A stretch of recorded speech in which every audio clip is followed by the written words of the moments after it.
बहुत सी बांझ औरतों को बच्चे की खुशी देने वाला श्यामपुर गांव का 70 साल का रामू था। वह जिस किसी भी बांझ औरत से शादी करता उसे बच्चे की प्राप्ति हो जाती। आखिर रामू ऐसा क्या खाता है, यह जानकर आपकी भी रूह कांप जाएगी। मेरे बाबा, जिन्होंने अपनी सारी उम्र सीना चौड़ा करके बिताई, आज मेरी वजह से सिर झुकाए रामू से मेरी शादी की बात कर रहे थे। वह आदमी कोई और नहीं बल्कि मेरे बाबा के दोस्त रामू थे, जो किसी भी बांझ औरत से शादी करते तो उसके बच्चे हो जाते थे। पूरे गांव में उनके चर्चे थे और यह कोई सुनी सुनाई बात नहीं थी, सब कुछ सच था। लेकिन क्या रामू से शादी करने के बाद मैं भी मां बन सकती हूं? मैं और बाबा रामू के घर पर बैठे थे और मेरी शादी की बात हो रही थी। हाँ, ये आप थी। मुझे बांझ होने के ताने मिलते थे और बाबा यह सहन नहीं कर पा रहे थे। उन्होंने तंग आकर फैसला किया कि मेरी शादी रामू से करवा देंगे। इसलिए वह रामू से हाथ जोड़कर कह रहे थे, मेरी बेटी से शादी कर लो। बाबा कह रहे थे, तुमने कई औरतों से शादी करके उनके माथे से बांझपन का दाग मिटाया है, मेरी बेटी से भी शादी करके यह दाग हटा दो। मैं खामोश बैठी थी। मुझे कुछ समझ नहीं आ रहा था कि यह सब क्या हो रहा है। मैंने रामू को हमेशा अपने बाबा की तरह ही समझा था और मैं उन्हें चाचा कहा करती थी। अब भला मैं उनसे शादी कैसे कर सकती थी? मगर बाबा ने मुझसे कहा, तुम रामू से शादी कर लो। बाबा ने रामू से भी यही कहा कि मेरी बेटी को कोई ऐतराज नहीं है। रामू चाचा ने चौक पर मुझे देखा और बाबा को बाहर जाने के लिए कहा। फिर मुझसे कहने लगे, तुम्हें याद है ना तुम्हारा और मेरा रिश्ता क्या है? मैंने कहा, हाँ चाचा, मुझे याद है। उनकी बात सुनकर मैं अपने अतीत में चली गई। पिछले 2-3 साल मेरी आंखों के सामने आने लगे। हमारे गांव के बच्चे रामू चाचा के घर टीवी देखने जाते थे, क्योंकि पूरे गांव में सिर्फ उन्हीं के घर में टीवी था। वह अकेले रहते थे और उनके घर में कोई औरत नहीं थी। हम बच्चे उनसे पूछते थे, रामू चाचा, आप शादी क्यों नहीं कर लेते? वह कहते, बच्चों, अभी मेरी शादी की उम्र नहीं हुई है। उनकी यह बात सुनकर हम सब बच्चे हंसते थे, क्योंकि वह हमारे माता पिता की उम्र के थे। वजह से उन्होंने किसी से शादी नहीं की थी और लोगों के घरों में काम करके गुजारा करती थीं। जब मेरी माँ ने यह बात सुनी तो कहने लगीं, मुझे तो कुछ गड़बड़ लगती है, जरूर बिना मौसी ने ही रामू को अपने पीछे लगा रखा होगा। बाबा ने माँ को डांटते हुए कहा, बिना वजह किसी पर इल्जाम मत लगाओ। वह बेचारी बहुत शरीफ औरत है, उसे तो पता भी नहीं था कि रामू ने उसके लिए रिश्ता भेजा है। ये सब बातें सुनकर मुझे बहुत हैरानी हो रही थी, क्योंकि रामू चाचा की उम्र 70 साल थी। अगर वह अपने वारिस के लिए शादी कर रहे थे तो वह किसी ऐसी औरत से शादी करते जो उन्हें बच्चे देती, ना कि बांझ औरत से। सब गांव वालों ने रामू चाचा को समझाने की कोशिश की, लेकिन उन पर किसी की बात का कोई असर नहीं हुआ। वह कहते, अगर बिना की शादी मुझसे हो जाएगी तो वह बांझ नहीं रहेगी। अब सबको रामू चाचा की बात माननी पड़ी। मैंने अभी 10वीं के एग्जाम दिए थे और मैं फ्री थी। बाबा ने कहा, अपनी माँ के साथ मिलकर रामू चाचा की शादी के इंतजाम देख लो। एक दिन मैं और माँ रामू चाचा के घर उनकी शादी की तैयारियों के लिए गए। मेरी माँ मुझे चाचा के घर काम पर लगाकर खुद गांव की बातों में मग्न हो गई। मैं रामू चाचा के कमरे की सफाई कर रही थी कि मैंने उनकी अलमारी में रखी एक शीशी देखी। मैंने वह शीशी उठाई और उस पर लगे लेबल को पढ़ने लगी, लेकिन वह अंग्रेजी में था और मेरी अंग्रेजी बहुत कमजोर थी, इसलिए मुझे उस पर लिखा नाम समझ में नहीं आया। इतने में जब मैंने 10वीं कक्षा पास कर ली तो मेरी माँ ने मुझे घर पर ही बिठा लिया। पूरे गांव में रामू चाचा सबसे अमीर थे। उनकी ना कोई पत्नी थी और ना ही कोई बच्चा। वह शहर में काम करते थे और वहां से अच्छे पैसे कमाकर लाते थे। उनके पास बहुत सारा पैसा था। गांव के सभी लोग पैसों की वजह से उनकी बहुत इज्जत करते थे और उन्हें शादी का मशवरा भी देते रहते थे। मेरे बाबा की भी रामू चाचा से अच्छी दोस्ती थी। जब भी बाबा रामू चाचा से मिलने जाते तो उनसे कहते, रामू तू शादी क्यों नहीं कर लेता? तेरे पास इतना पैसा है, किसके लिए छोड़कर जाएगा? रामू चाचा ने कहा, ठीक है, मैं शादी के लिए तैयार हूं। यह सुनकर सब लोग बहुत खुश हुए और उनके लिए रिश्ते तलाश करने लगे। लेकिन जब रामू चाचा ने अपनी पसंद बताई तो सब हैरान रह गए। रामू चाचा ने कहा कि वह बिना मौसी से शादी करना चाहते हैं। यह सुनकर सबको झटका लगा।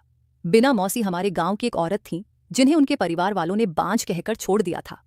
बिना मौसी की शादी हमारे गांव में ही हुई थी, लेकिन शादी के 6 साल बाद भी वह मां नहीं बन सकी, तो उनके पति ने उन्हें तलाक दे दिया। कुछ समय बाद उन्होंने दूसरी शादी कर ली, लेकिन इस बार भी बच्चे की वजह से उनका घर नहीं बस सका। अब तो पूरे गांव को पता चल गया था कि बिना मौसी बांझ हैं और उनके बच्चे नहीं हो सकते। इस वजह से हो कि रामू चाचा कमरे में आ गए। मेरे हाथ में वह शीशी देखकर घबरा गए। मैंने पूछा, यह कैसी दवाई है? ये दवाई किसकी है? उन्होंने मेरे हाथ से वह शीशी लेकर दोबारा उसी जगह रख दी और कहने लगे, यह हर मर्ज की दवाई है, इसे खाने से शरीर में ताकत आती है। तेरी बिना मौसी को मैं यह दवाई खिलाऊंगा। मैं हैरान होकर देख रही थी। रामू चाचा ने मुझसे कहा, आज के बाद इसे हाथ मत लगाना। रामू चाचा की शादी हो गई। बिना मौसी उनकी दुल्हन बनकर उनके घर आ गई। सब लोग रामू चाचा का मजाक बनाते थे कि उन्होंने एक बांझ औरत से शादी की है और अब वह भी सारी उम्र बच्चों के लिए तरसेंगे। लेकिन शादी के कुछ ही दिनों बाद बिना मौसी प्रेग्नेंट हो गई। यह सुनकर किसी को यकीन नहीं हुआ, लेकिन गांव की दाई ने बताया कि यह सच है। मैं विज्ञान की छात्रा थी और यह सब देख सुनकर अचंभित थी। जब मैंने यह खबर सुनी तो मुझे भी बहुत हैरत हुई। मैंने अपनी टीचर से पूछा, मैडम अगर एक बांझ औरत शादी कर ले तो क्या वह मां बन सकती है? टीचर जी कहने लगी, ऐसा नहीं हो सकता। ये सब तुम्हें किसने बताया? मैंने जब उन्हें रामू चाचा और बिना मौसी की कहानी बताई तो वे दंग रह गईं और कहने लगीं, हो सकता है भगवान ने कोई करिश्मा दिखाया हो। भगवान तो जो चाहे कर सकता लेगी। लेकिन फिर से ऐसा ही हुआ। मेरी टीचर ने एक बहुत ही अच्छे लड़के को जन्म दिया, लेकिन वह बच्चा ना चाचा पर गया था और ना ही मेरी टीचर पर। अब तो सारे गांव में इसी बात का चर्चा होने लगा था। लोग कहते थे कि जरूर चाचा के पास कोई राज है या वह कुछ ऐसी चीज खाते हैं जिससे बांझ औरतें भी प्रेग्नेंट हो जाती हैं। गांव वालों ने चाचा से यह राज जानने की बहुत कोशिश की, लेकिन वह किसी को भी कुछ नहीं बताते थे। मेरे बाबा तो उनके बहुत अच्छे दोस्त थे, लेकिन उन्होंने बाबा को भी कुछ नहीं बताया था। मैं खुद यह सब देखकर बहुत ज्यादा हैरान होती थी। मैंने अपनी टीचर से भी बहुत बार इस बारे में पूछा था, लेकिन वह कहती थी कि यह भगवान की कृपा है। कुछ दिनों बाद मेरी टीचर ने रामू चाचा से तलाक ले लिया और उन्होंने एक दूसरी बांझ औरत से उनकी शादी करवा दी। उसके बाद वे अपने बेटे को लेकर गांव से चली गईं। यह सब देखकर गांव वालों को बहुत हैरानी हो रही थी। पहले तो बांझ औरतों का बच्चा पैदा करना और फिर मेरी टीचर का उन्हें तलाक देकर चले जाना। आखिर माजरा क्या था? किसी को भी कुछ समझ नहीं आ रहा था। तीसरी बीवी से भी चाचा को 1 साल के अंदर ही बच्चा हो गया। फिर कुछ समय बाद चाचा के यहाँ एक और औलाद हुई। 1.5 साल की उम्र तक चाचा की 5 औलादें हो चुकी थीं। अब तो आसपास के गांव में भी यह बात फैल चुकी थी कि जो भी बांझ औरत हो वह चाचा से अगर शादी कर ले तो उसे औलाद हो जाएगी। अब तो चाचा की दौलत भी कम होने के बजाय बढ़ती ही जा रही थी। चाचा ने काम करना भी छोड़ दिया था, फिर भी पता नहीं कैसे उनकी दौलत में कमी होने के बजाय उल्टा बढ़ती ही जा रही थी। शायद भगवान की उन पर कुछ ज्यादा ही कृपा बनी हुई थी। अब मेरी भी शादी की उम्र हो गई थी। मेरी पढ़ाई पूरी हो चुकी थी। हमारे खानदान में लड़कियों को सिर्फ इतना ही पढ़ने की इजाजत थी, उसके बाद उनकी शादी कर दी जाती थी। लेकिन मैं आगे पढ़ना चाहती थी। मैंने बाबा है जिसे चाहे बच्चे दे सकता है। टीचर जी यह बात सुनकर बहुत उदास हो गई, क्योंकि उनके भी कोई बच्चे नहीं थे। उनके पति ने भी उन्हें बांझ कहकर छोड़ दिया था। अगर मुझे पहले से पता होता कि रामू चाचा एक बांझ औरत से शादी करेंगे तो मैं उनकी शादी अपनी टीचर से ही करवा देती। एक दिन मैं चाचा के घर गई तो वह घर पर नहीं थे, सिर्फ उनकी पत्नी ही घर पर थी। जब मैं किसी काम से चाचा के कमरे में गई तो मैंने देखा कि उस दिन जो शीशी मेरे हाथ में आई थी वह आज वहां नहीं थी। मैंने मासी से पूछा, तुमने सारी गोलियां खा ली? वे हैरानी से कहने लगीं, तुम क्या कह रही हो? मैं समझी नहीं। मैंने उनसे पूछा, यहां गोलियों वाली शीशी थी। मासी कुछ देर सोचने के बाद बोली, वह दवाई वाली शीशी यहां नहीं है, लेकिन वह रामू की जेब में होती है। रोज उसमें से एक गोली खाते हैं। मासी की बात सुनकर मुझे बहुत हैरानी हुई, क्योंकि मैं सोच रही थी कि मासी वे गोलियां खाकर ही प्रेग्नेंट हुई हैं। बिना कुछ खाए मासी कैसे प्रेग्नेंट हो सकती थी? यह तो सच में भगवान का करिश्मा था। मैं जितना हैरान होती उतना ही कम था। चाचा अपनी पत्नी का बहुत ख्याल रखते थे। हर महीने उन्हें चेकअप के लिए शहर ले जाते थे। चाचा अपनी पत्नी को डिलीवरी के लिए भी शहर के बड़े हॉस्पिटल में लेकर गए थे। चाचा के पास पैसों की कोई कमी नहीं थी। अगले दिन खबर आई कि उनकी पत्नी ने एक बेटे को जन्म दिया है। वे दोनों अपने बेटे को लेकर गांव आ गए थे। सब लोग बहुत खुश थे। पूरे गांव में मिठाइयां बांटी जा रही थीं। लेकिन 2 महीने बाद ही बिना मासी की हालत बहुत खराब हो गई और अचानक ही उनका देहांत हो गया। यह खबर सुनकर सबके सर पर आसमान टूट पड़ा था।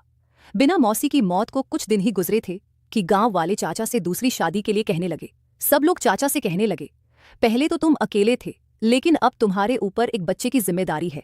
उसकी परवरिश के लिए तुम्हें मां की जरूरत है। तुम दूसरी शादी कर लो। लेकिन चाचा ने कहा, मैं अब शादी करूंगा तो किसी बांझ औरत से ही करूंगा। मुझे उम्मीद है कि वह मुझसे शादी करके उसकी गोद हरी हो जाएगी।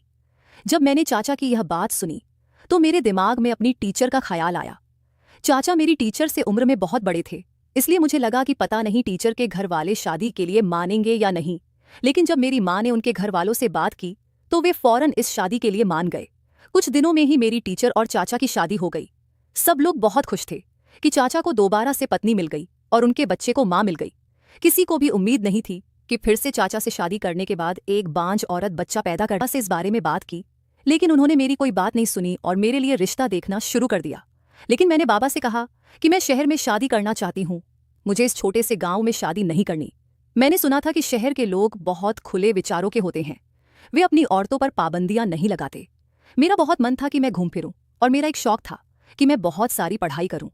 मेरा यह शौक शहर जाकर ही पूरा हो सकता था, यहाँ गांव में रहकर तो मैं कभी भी नहीं घूम सकती थी। अपने सपनों को पूरा करने के लिए मुझे शहर जाने की जरूरत थी, लेकिन मेरे बाबा का शहर में कोई नहीं था। हमारे सारे रिश्तेदार और जान पहचान वाले सब गांव के ही थे। इसलिए बाबा ने रामू चाचा से कहा, कोई मेरे लिए शहर में रिश्ता देखे, वह शहर में शादी करना चाहती है। चाचा ने भी कहा, ठीक है।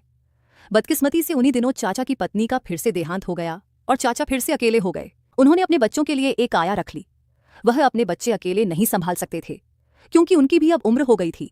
इस दौरान चाचा के पास कई बार बांझ औरतों के रिश्ते आए, क्योंकि सब लोगों को पता चल गया था कि चाचा से शादी करने के बाद कोई भी औरत बांझ नहीं रहती। लेकिन फिलहाल चाचा ने शादी को मना कर दिया था। उनकी तबीयत भी अब ठीक नहीं रहती थी। इसी वजह से वह बहुत दिनों से शहर भी नहीं जा सके थे। वह अपने ही गम में थे। इसलिए बाबा ने उनसे दोबारा मेरे रिश्ते की बात नहीं की। लेकिन बाबा को मेरी शादी की बहुत जल्दी थी, क्योंकि मेरी शादी की उम्र हो गई थी और सारे गांव वाले बातें कर रहे थे। मैंने सोचा कि इससे पहले बाबा मेरी शादी गांव में ही किसी के साथ कर दें, मैं खुद चाचा से अपने रिश्ते की बात कर आती हूँ। मैं बचपन से ही बहुत हंसी मजाक करती थी, इसलिए मैं उनसे इस बारे में आराम से बात कर सकती थी।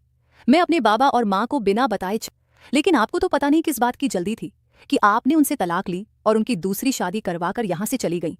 आप तो हमें मोहब्बत और वफा के बारे में पढ़ाती थीं, लेकिन आप तो खुद ही किसी का साथ नहीं दे पाईं और उसे छोड़कर चली गईं। हमारी बातों की आवाज़ सुनकर चाचा बाहर निकल आए और वह मुझे गुस्से से देखने लगे। कहने लगे कि तुम क्यों ऐसी बदतमीजी कर रही हो, ये तुम्हारी बड़ी है, तुम्हें उनकी इज्जत करनी चाहिए। ये सब सुनकर मैं चाचा से कोई बात किए बिना ही अपने घर वापस आ गई।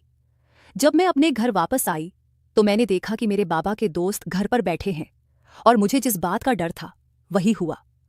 वह मेरा रिश्ता लेकर आए थे और बाबा ने मेरा रिश्ता भी उनके बेटे से पक्का कर दिया था। मैंने बाबा से बहुत मना किया कि मैं उनके दोस्त के बेटे से शादी नहीं करूंगी, क्योंकि वे लोग अनपढ़ जाहिल हैं। मैं उन लोगों के साथ खुश नहीं रह सकती।